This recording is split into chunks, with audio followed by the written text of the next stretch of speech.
রাজকুমারী দুজন রাজকুমারের সাথে দেখা করতে এবং বিবাহের জন্য একজনকে বেছে নিতে নিজেকে একজন দাসীর ছদ্মবেশে পরিবর্তন করেন।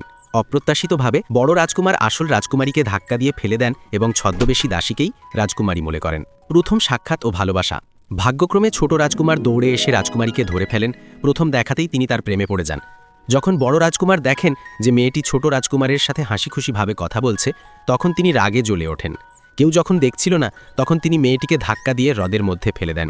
মেয়েটি সাঁতার জানত না, কিন্তু সৌভাগ্যক্রমে ছোট রাজকুমার সঙ্গে সঙ্গে হ্রদের ঝাঁপিয়ে পড়ে তাকে বাঁচান। যখন মেয়েটি জানতে পারে যে ছোট রাজকুমার একজন দাসীকে বাঁচাতে নিজের জীবন বিপন্ন করেছেন, তখন সে খুব খুশি হয়। তারা কথা বলার সময় আকাশে আতশবাজি জ্বলে ওঠে।